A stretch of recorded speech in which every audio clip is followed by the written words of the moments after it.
I'm on a very strict time budget here, so if we can get going, that'd be great. So welcome everybody to this session. My name is Singleton. I wear a number of hats. I'm the chair of the Telecoms Supply Chain Diversity Advisory Council. I sit on the Ofcom Spectrum Advisory Board. I run a fibre to the premises business called Spring Fibre, which is relatively new. And I'm a non-executive on a telecoms software business and a silicon IP and chip business. Which is one of the reasons I think I was asked to chair this council. I cover a fairly broad swathe of topics, a lot of which are telecoms. I've been in telecoms for over 30 years now, including wired and wireless technologies, big businesses and small. And I have a really august panel of speakers with us today to discuss how essential innovation is, essentially. So I'm going to ask each of them to introduce themselves briefly, and I've got some questions, and then I'll hand over to you guys. So by all means, think of some tough questions for what is a really good panel. So I'm going to take it from the far end. If you could just introduce yourself briefly, that would be great. Thanks, Ross. Yeah, so my name is Mark Grayson. I'm a Cisco fellow, where I help drive our wireless strategy forward. I wear a couple of hats. One is I'm a co-chair in O-RAN Alliance, so a 3GPP hat. I'm also a chair in Wireless Broadband Alliance, so a Wi-Fi hat, and I guess that's my focus in terms of how do we reduce the friction as we move from indoor networks to outdoor networks, from cellular networks to Wi-Fi networks. And maybe a reflection that we focus perhaps on the 900 cellular networks, but maybe not on the 300 million private networks, which today is the default, is the other advanced wireless technology from our wireless infrastructure strategy. And so how do we reduce the friction and deliver seamless service as we transition between those different networks? Henrik. So I'm Henrik Almeida. I'm from Ericsson and Ericsson Research. And I'm here in the UK now, trying to establish a new research center here to do 6G research. So last year I spent the whole year more or less with an assignment to investigate the opportunities and possibilities to start something up here. And we concluded that it was a very good idea and also, I think, timely idea. I've been working at Ericsson Research for many, many years. I started at Ericsson in 1990, so when 2G was launched, and been working with fixed line technologies for a long time, and then went over to wireless technologies and specifically indoor solutions before I got an assignment to start up a research center in Turkey, which I did for 3 years. Which is alive and working now, doing research there. And now I got a similar assignment for UK to do something in that direction as well. When it comes to 6G research here, we will focus on networks technologies and also hardware security. Maria Cuevas, I'm Networks Research Director in BT. My background is I'm a telecoms engineer. I've been in BT for 23 years and counting, playing various roles, but always very much on a technology focus, not always in research, very different parts of the ecosystem. And as well as working, obviously, within BT, I've over the years collaborated with most companies in the room. I'm sure we'll touch more on the collaborative aspect of R&D, but very keen on obviously being part of the advisory board, being part of this panel, and continuing to contribute to the telecoms industry in the UK. I'll keep it brief. Yeah, that was very brief. Thank you. And Maria, other Maria. Other Maria. Maria Lema. I'm a founder of Weaver Labs. We are a startup in the telecom sector. We build an orchestration tool for mobile networks, but not only mobile networks in general. So the T here, telecommunications. I wear multiple hats as well. In general, I'm in charge of strategy, business development, commercialization, and partnerships. But we're a startup, so I do a lot of other things as well. And my background is research. I was before part of King's College London 5G Tactile Internet Lab, working with Ericsson as well, and BT and many others. So working a lot in digital transformation and innovation, and that's actually how Weaver Labs was born. So a lot of technology transformation coming from academia. Wow. Yeah, so a very different set of, I suppose, backgrounds and a different set of agendas, corporate and company. I don't suppose we could call Weaver Labs corporate just yet. No. No, not long, I'm sure. So I'd really like to start off by exploring actually, what the drivers for innovation are in the different organizations. So Maria, I'm probably going to have to give them numbers or something at this point. But Maria, can you just explain a little bit about your innovation process at Weaver Labs? Yeah, so our innovation, or the reason why we care about innovation at Weaver Labs is because it's a form to stay alive. Basically, we need to differentiate ourselves from what the big vendors or the big software companies are doing, and therefore we need to find a niche in the market and create a very innovative solution to tackle that. And also because coming from research, we kind of like have that in mind always. But for that is basically a lifeline. Without innovation, there's no way we can make it in this market, because so why would they buy our products? Okay. So there's a very direct correlation between revenue and your innovation. Yeah, and adoption, yeah, which then leads obviously to revenue. But yeah, so, and also because it becomes a great part of our asset ownership as a company. If you don't create innovation that then, can translate into intellectual property, we are not investable. So how can we make ourselves more attractive to investment is through innovation that are embedded in our product. So it's directly related also with investment as well. Okay. So perhaps if we look at something slightly different, Henrik, from an Ericsson perspective, obviously the dynamics of the business are very different. How does innovation work at Ericsson, where you've got this great big machine with lots of inertia that still needs to keep turning? Right. Yes. So I differentiate between technology evolution and innovation, because innovation is kind of when you are sure that there is a market need, and when you can say that, okay, this is something we can commercialize and there will be a market need and we will be able to sell it. It will satisfy certain needs on the market, capabilities that are introduced. But so I work with technology and working with industry research or technology evolution, and working with industry research means that we have a certain responsibility to try to make sure that what we target and what we engage in when it comes to research has a good potential to satisfy market needs and become innovation eventually. But it is a big machinery, and to be honest, it's really challenging to create innovation also within Ericsson. It's not difficult to develop new technologies, but it's really a challenge to make sure it becomes innovation. But that's also what I find exciting and really interesting, that how to spot what can become innovation on the market eventually. And of course we do that not when research has come to certain maturity level, then we do that in cooperation with our product development units and the systems and technology units that we have. And yeah, it's a big machinery. Standardization is of course a big part of it, because it is about communication and we need to have standardized interfaces, global standards, hopefully. And from a Cisco perspective, Mark, given that Cisco comes from lots and lots of different businesses, sort of glued together in varying ways, how do you manage to, keep the research development in some form of controlled or coordinated fashion? Yeah, so not one size fits all. I think so. Cisco, I think $6 billion a year, 20,000 engineers on R&D, but the majority of that, I would say, is primarily Horizon 1 for the business units, and they're measured every 12 weeks on terms of how they're addressing their Horizon 1 opportunities.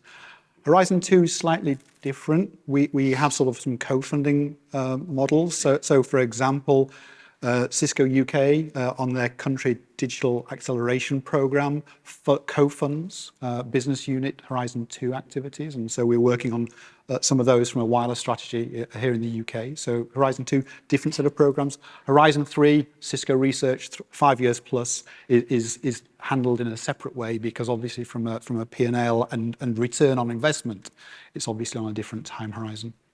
Okay.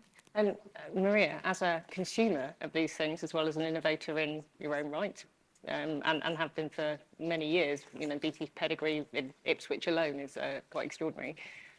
How do you manage to put together consuming those innovations and R&D and with your own to create value for the group? Yeah, well, first of all, and not everybody would know this, but BT is very proud actually to be one of the few telcos around the globe that keeps a proper research department. And as Henrik explained, there are different, if you like, stages in the creative process, and research and innovation are not exactly the same thing. So we do proper what we call applied research. We've done it for the entire history of the company. We've got very different lens of presentations. We take our customers through the history and the journey that BT has been since the invention of the telegraph. Okay, so that's probably the best example and the one that we always start with. But if we fast forward to how we do research today, we have many different approaches to how we build our research program, because you cannot be only looking inwards in terms of the ideas that come out of the research organization. You need to be talking to the rest of your business about the challenges that they have. You need to be talking to your market-facing units about what their customers want. We talk to the customers as well in terms of, again, their challenges, their pain points, what they want from us in the future. But we also collaborate with the rest of industry. And again, that's something, as I probably alluded to in the introduction, that we're very keen on. We are very supportive of a lot of the collaborative projects, programs, initiatives like this, because it is the best way of actually helping those researchers nurture and help each other come up with great ideas, which we may actually potentially productize ourselves, or perhaps contribute to standards bodies or publish papers. We sometimes file patents as well, and we have a very large portfolio of patents. So there are many different routes to the downstream side of the research. There are many different routes to the inward-looking, kind of inward and outward-looking way we construct our research program.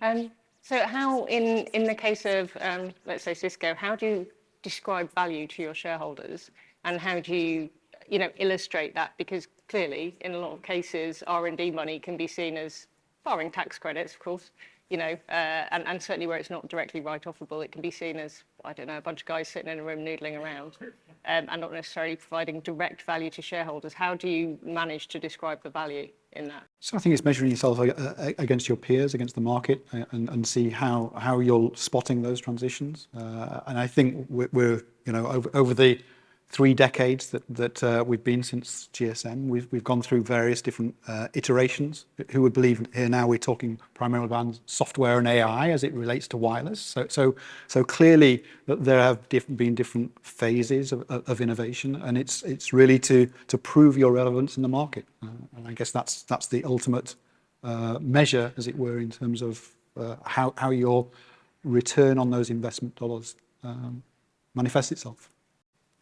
And so, Henrik, I mean, with that sort of thing in mind, how do you link your research process to revenues in the business? How do you understand, demand? Because you can't be perfect all the time and predict that exactly this is what we should be researching. But how do you narrow it down? If I may answer that, I think that there are kind of in this research ecosystem, you could say, between academic research and industry research and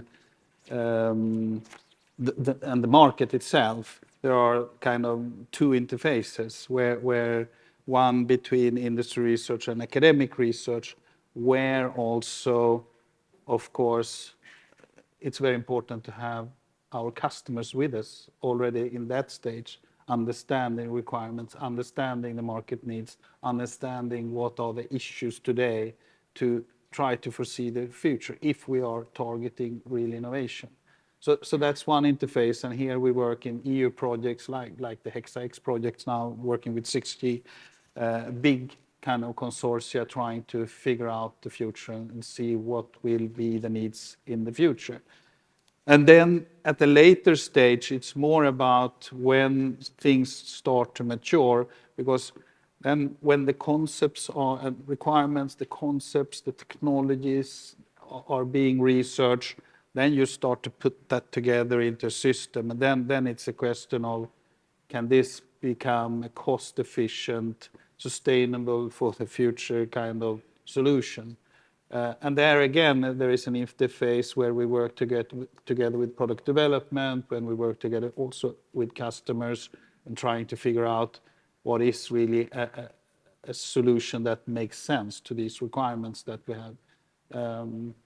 So there are these two stages which are, to me, very important in interconnecting sort of from academic research to commercial products eventually. So in terms of, obviously, your background is research and development, and, from that comes innovation.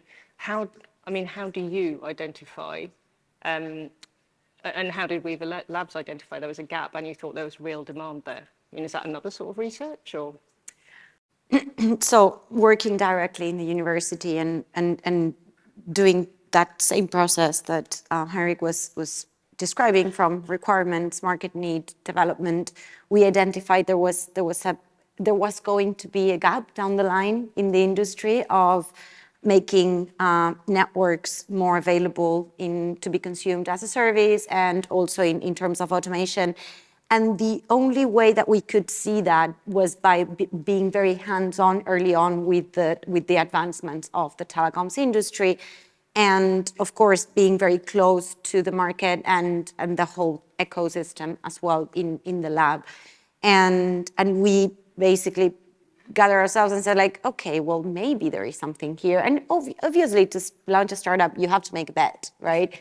You have to say, okay, I'm going to take this risk and I'm going to bet on this vision. At the end of the day, it's just a vision.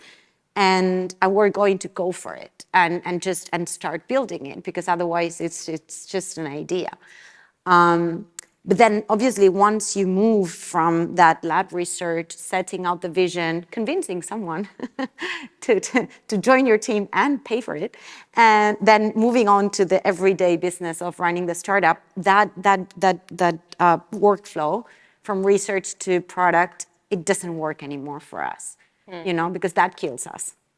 We need to be very fast in building the innovation into the product, launching it, getting feedback. It's the pace is super fast after that. But we were born out of precisely that logic. Okay, so Other Maria, then obviously you're in a position where you are amalgamating all those things. There's obviously lots of technologies, wireless, wired, Wi-Fi, fiber, goodness knows what else, that you guys are engaged in that's critical with your business. Do you find that public funding programs globally, not just in the UK, are important or vital to that, or would you be just fine without them? No, I think they're key, actually. And as I mentioned before, the value of, it's not just the funding, but of course the funding helps, but I think it's the value of bringing the right organizations together and also creating matrix to measure success of those programs, and learning as an ecosystem to improve the way we push our industry to achieve value actually towards industry. Yes, it would be great to have obviously an unlimited pot of money coming our way, but none of us have that within our organization or from any other government out there that might give it to us. So it's more about finding the right opportunities, the right focus, the right people in the room, but also making sure that we are obviously being expected to deliver value and finding ways to measure and effectively put us on the line, yeah. So, with that in mind, Henrik, obviously you're UK&I focused currently, but is there something you see that is useful about the way we do this and the way we bring things together in the public sphere that will help the UK? We heard a little bit earlier about how we become relevant in particular areas, how we develop specialisms. Is there anything specific you see around the way research, development, and innovation are coordinated and funded that would be useful to help the UK become more attractive for those things? The previous panels, I think, touched it. I believe that if we can make 5G fly, and now I'm talking as Ericsson because we are a wireless company, and of course we have developed the different generations of wireless systems. But I do believe that wireless systems will play a very important role in the evolution of society. And that brings together all the different technologies, really. It's about an infrastructure evolution of society, which I think that UK could lead by making 5G successful in some way. I don't have the recipe for that. I think from a technology point of view, I think it's a very good. It's very good technologies put together to bring new services which are not utilized yet.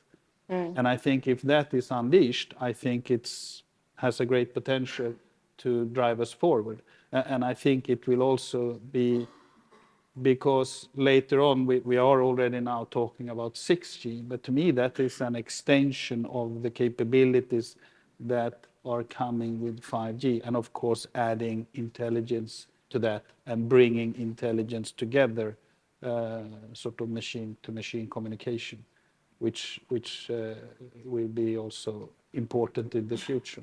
But we are talking about 5G, but because yes, to be able to satisfy the requirements which we see in 2030 or in 10 years' time, then yes, then we may need more spectrum, we may need new radios, and that means that it is a new generation. We may need a new architecture, and that's just the definition of a new G, more or less.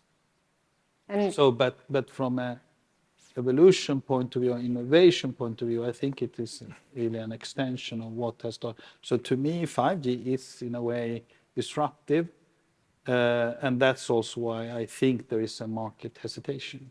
And it's not the system in itself, but it is the evolution to digitalize society, which requires some effort. Obviously, the UK, from a telecoms perspective, we're a really small market. I mean, just in terms of land mass and those sorts of things. Clearly, then there's an international requirement if you want to grow your business, and obviously a lot of funding will likely come from other countries potentially. How do you translate UK requirements into international ones? Is there support there for you? I mean, before we even get there, we need to make it here, I think, and that is a challenge in itself. The public funding and the ecosystems, such as the people in this room, are extremely useful to springboard the innovation within the UK. Since the beginning of the 5G test and trials program up until now, I think we've advanced the UK into, we might be a small market, but we are one of the most innovative ones in the planet. So when we talk with people like, our colleagues from Lithuania and Latvia, and who basically, they were here, and we hosted the delegation and showed them around what we have been doing. We are kind of like 5 years ahead of many other countries when it comes to adoption of technology. But then when it comes to, okay, so we understand the requirements, we understand where the industry is going, we build products and services, we put them into the market, then we have the whole telecoms ecosystem in the UK that it is still very oligopoly, if we want to say it like that, right? Put it in a nice word. And it is difficult for startups to grow into the stage where we can actually go for our investment, right? So if I go now and try and conquer a market such as the US, we would just die, right? It's very difficult because it's very aggressive. And of course, Europe has a different way of working than the UK. So what it makes more sense for us would be to go to the US. But it's easier if you go as a scale-up rather than a startup. So we need to get there before we can just reproduce what we're doing here elsewhere. Thank you. So I'm going to throw it open to the audience now in the interest of time. Has anybody got any questions? We've got some roving mics. There's one down here. Hi, thank you. I'm Keith Dyer from the Mobile Network. How can the organizations on the stage benefit from UKTIN, and how can you contribute to UKTIN? Thank you. It's a plant. Anybody? I'm happy to go first if you want. Yeah, go for it. So as one of the main operators in the UK, we obviously consume technology as well as create technology, and the value that can come out of UKTIN by bringing together all the parts of the ecosystem, we are expecting to be enormous. So from that perspective, that's how we expect to benefit from organizations like this. How we contribute in many different ways, actually. A number of people in my team are already talking to various leads for the expert working groups, taking part in those. We're in the Industry Advisory Board, very pleased to be invited and honored, and very, very keen to contribute in any way we can. In the very early stages of the process, we were also involved in things like letters of support and things like that, which again always help, if you like, prove within a bid that we believe that this is a credible bid and a very good thing for the industry. So many different ways, many different aspects, but overall hoping and expecting actually that it will be a win-win. But I don't know if anybody else wants to. Anybody? Yeah, so I'll add, because I think we've focused technology innovation and everyone assumes that's technology, and recognizing the role that we have in terms of being innovative, not just in technology, but in regulation. And I hark back to, I think it was 2001, the Radio Communications Agency allowed the commercialization of Wi-Fi, and that led to the innovation of BT Open Zone, and the rest is history. And so what is the role of the regulator if we're looking at public-private networks? We really need to look at innovation from the regulatory liability and legal frameworks which allow us to build this network and deliver that assured service on these networks, whichever they are. Anybody else want to add anything? I'm just introduced to UKTIN now, more or less coming to the UK. But I see it as a great opportunity to be part in, because I mean, for Ericsson, we would like to expand the ecosystem of communications. The bigger, the better, in a way. And we are working globally. So if we can expand the ecosystem here in the UK, that's good for us, and that's something we are interested in. And also, of course, to be able to cooperate with the great knowledge which is available here, and which we believe will be important also into the future. And that's also why I liked the previous panel a lot. All the answers I heard there were great and very interesting. But as the ecosystem grows, we will need to also partner with more and more companies who provide different technologies. And that's important for us. And to understand that ecosystem and to be part of it is, of course, key for a company like Ericsson is. And from a startup perspective, I guess this helps us be part of the conversation. Being part of the advisory board definitely as a startup helps us give feedback on how we can actually build more innovation from a startup perspective, encourage entrepreneurship and attract investment so that we can actually make it, what we were saying. And that's, I think, like the two-way street, like we give that and then we take also from being able to talk to the entire community from this innovation network, which for us has been essential. Good. And there's another question over here, I think. Thank you. Tim O'Farrell from the University of Sheffield. This is more a question for Mark, I think. I was just intrigued with how you decide on your Horizon 1, 2 and 3. Is it more from a business perspective, saying, okay, Horizon 1 is 3 years out, and therefore these are the technologies which we will consider going in?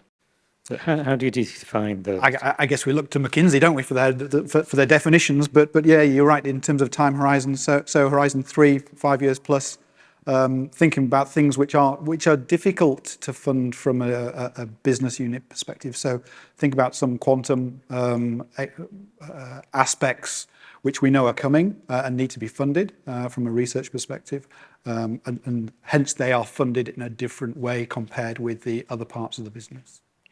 I'm Raghu Ramkumar. I'm part of the foresight practice at Arab Group. So on one hand, we're actually seeing signs of or weak signals of balkanization of digital territories. And on the other hand, we're seeing, or telecoms has always been seen as a global industry. So how do we kind of draw a balance between the two views so that we don't confuse our global customers by having multiple standards across different regions? So when I say balkanization of digital territories owing to geopolitical issues or another, but telecoms has always been seen as a global industry. So how do we draw a balance? But what are your views on that? I guess it's the regionalization of standards, and one of the threats that we see is that we retrench into regional standards, and we see what's happening with ETSI, and we see what's happening in other geographies. And I think we're absolutely adamant that we should do our best to avoid the regionalization of standards, and then having global standards that we can all adhere to. For sure, yes. That's very important. And how to avoid that? Yeah, actually, we need to align globally.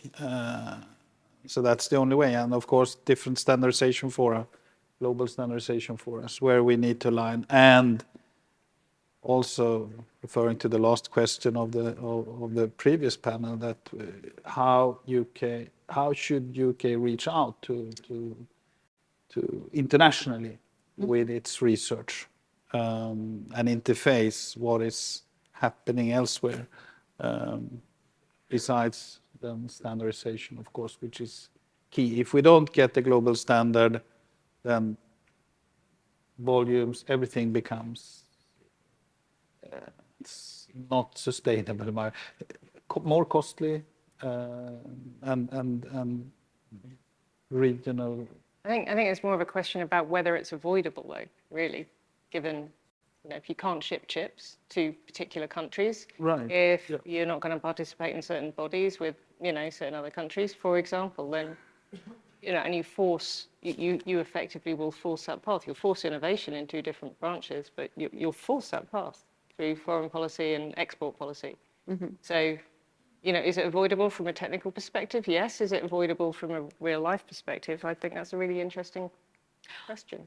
I know that standards bodies are incredibly worried about that risk and very proactively working on it. I think we, yes, there is geopolitics and an awful lot going on, but that recognition that this is telecoms is a global market and needs to remain a global market for it to even be sustainable for the foreseeable future, right, is I think is very clear in the minds of not just us as companies in our own corporate policy perhaps, but those standards organizations are very, very well aware of it and acting upon it. So yes, I think it is avoidable and should be avoidable, and we all need to work together to make that to avoid that happening. It would be disastrous, to be honest.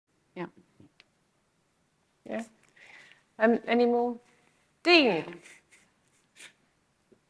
Think we might get away with it. Oh no. Already, hi. Dean has a very different view. Is it about Wi-Fi, Dean? Oh, okay, good. It's always good to be recognised by first name. Anyway, Dean Bubley for the people who apparently don't know me. Actually, a question which is, we talk here about telecoms. There's a sort of multi-way overlap with lots of other adjacent industries. So enterprise IT and cloud could be one. Industrial automation could be another. Quantum, space, defence, and so on. How is UKTIN, and particularly from an investment point of view, going to deal with those overlaps? Is there going to be sort of turf battles between people involved on the software side, or quantum, or defence technology, or something like that? Or are you going to have sort of liaisons so that essentially we maximise the reach? a sort of working group fight club is. Okay. I'm happy to. Oh, yeah, okay. I was actually thinking about that earlier today because, yes, of course, we need to create these things from a context of this is the telecoms industry, but how many relationships do we have from a customer perspective, from a supply chain perspective, and as you put it, as an overlap, perhaps. I don't necessarily see it as an overlap, but it's a potential opportunity to collaborate and to work together on something. So to be honest, I hope we touch on that in the advisory board and collectively find ways to make that happen. I know that in the days of 5G, we as an industry, we made huge efforts to reach out to what we used to call the vertical industries out there that would consume 5G, and we still do that. And I think that trend ought to continue, and we ought to strengthen that trend. I think there have been comments earlier, actually, on the fireside chat and the panel about how the transport industry should benefit hugely from what comes out of telecoms again and the services that we provide. Energy. Again, both obviously a supplier to us, but also can we find ways to help the energy companies actually operate in a better way and actually be greener and so on. It's always a two-way street. And I think, again, the brain power and the collective ability in this community to make that happen, I think we absolutely need to go for it. Cool. Has anybody got anything to add very briefly before I let people go and have lunch? I guess we look at, I mean, so is it telecommunications or is it communications? And so I guess it's a digital. So I guess we embed then communications and digital into everything. And therefore, those are going to be delivered by private networks as well as public networks. And I guess that's our focus in terms of how do we innovate from a communications perspective. Telco and telecommunications has got a particular, perhaps a mindset in terms of how we've conventionally delivered communications infrastructure in the past. I think in the future is going to be very different. Great, thank you. So with that, I'd like to say thank you very much to our panel. We're finishing on time, so lunch and networking now. If you could be back at 2:15 for the next session, that would be great. Thank you very much to the panel.